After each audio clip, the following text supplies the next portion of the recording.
సామలకోట మండలం హుసేనపురం గ్రామంని మారిన చిలకమ్మ మరి తాటాకుల ఇల్లు కరెంట్ షార్ట్ సర్క్యూట్తో మరి అగ్నికి ఆహుతవడం జరిగింది. ఈరోజు హుసేనపురం గ్రామంలో ఉన్నటువంటి నాయకులు, మా ఎంపీటీసీ సభ్యులు వెంకటలక్ష్మి సీని గారు, ఉప సర్పంచ్ శేఖర్ గారు, అలాగనే ఎస్సీ మండల అధ్యక్షులు అచ్చారావు గారు, మారిన సత్యబాబు గారు, అలా కొంతమంది ప్రజాప్రతినిధులు పెద్దలను కలిసి ఆ కుటుంబానికి మనోధైర్యం చెప్పాలి, ఆ కుటుంబానికి మనం అండగా ఉండాలని మరి ఈరోజు కొన్ని నిత్యావసర వస్తువులు, కొంత నగదు కూడా మా సమక్షంలో వారి కుటుంబాన్ని ధైర్యం చెప్పడానికి వెళ్ళడం జరిగింది. ఏదేమైనప్పటికీ కూడా మారిన చిలకమ్మ, ఆమె కుమార్తె వాళ్ళిద్దరూ కూడా అందులోనే నివాసం చేస్తూ ఉన్నారు. వారికి ఇద్దరు మనవళ్ళు కూడా ఉన్నారు. ఒకరు 9వ తరగతి, 10వ తరగతి కూడా వారు చదువుతూ ఉన్నారు. ఈ రెండు కుటుంబాలకు ఉన్నటువంటి మరి ఏదైతే ఆ సామాగ్రి భారీగా ఉందో అవన్నీ కూడా అగ్నికి బూడిదవుతాం జరిగింది. మరి మొన్ననే ఆ చిలకమ్మ కూడా ఒక చీటీ తీసుకుని 70,000 రూపాయలు కూడా అక్కడ నీడేసుకుందాం రేట్లు అనే దానికి ఒక అప్పు తీసుకున్న డబ్బులు కానీ ఆవిడకున్నటువంటి చెవులకున్న బంగారం కూడా ఆ అగ్గికి ఆహుతం అయిపోవడం జరిగిందని వారందరూ కూడా ఆవేదన వ్యక్తం చేస్తూ ఉన్నారు.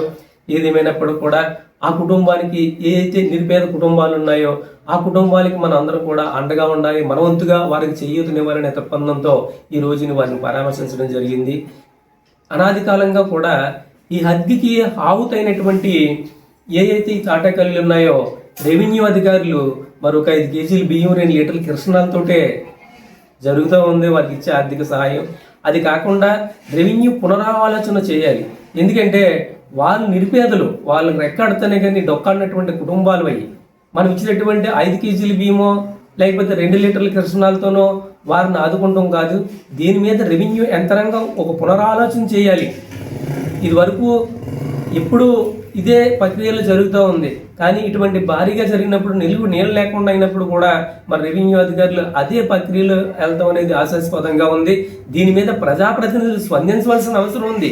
ఎందుకంటే ఈ తాటాకిల్లు కాలిపోయినప్పుడు ఐఏవై కలెక్టర్ గారు స్పెషల్ పర్మిషన్తో ఫ్రీగా మరి లోన్ శాంక్షన్ అయ్యేది. మరి ఈ రోజుల్లో ఇప్పుడు వచ్చేసరికి ఎక్కడ కూడా ఐఏవై అనే దానికి ఎక్కడ కూడా పునర్నిర్మాణం లేదు. కాబట్టి రెవెన్యూ యంత్రాంగం కలెక్టర్ గారు దృష్టిలో పెట్టి ఐఏవై అనే ఇల్లు మరి ఫ్రీగా కట్టేది కాబట్టి వారికి కలెక్టర్ గారు ఉత్తర్వులు ఇవ్వాలి, దానికి చైర్మన్ కలెక్టర్ గారు. కాబట్టి రెవెన్యూ యంత్రాంగం అంతా కూడా దీని మీద ఆలోచన చేసి కలెక్టర్ గారు నోటీసులో పెట్టి వారికి ఐఏవై లోన్ శాంక్షన్ ఇవ్వాలని నేను కోరుకుంటా ఉన్నాను. దీని మీద స్థానిక ప్రజాప్రతినిధులు, మా స్థానిక మరి ప్రజాప్రతినిధులు, మా ఎమ్మెల్యే గారు కూడా దీని మీద స్పందించి దీన్ని ఎవరైతే పేదవారు ఉన్నారో పేదల కుటుంబాలకు ఆదుకునే మరి ప్రజాప్రతినిధులుగా మనందరం కూడా నియోజకవర్గంలో పనిచేస్తూ ఉన్నాం.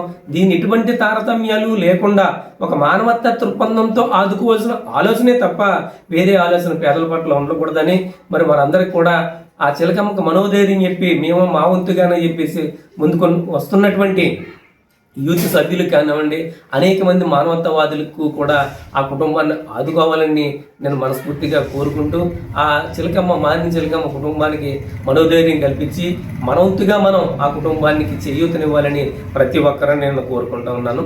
అందరికీ నమస్కారం అండి. Thank you.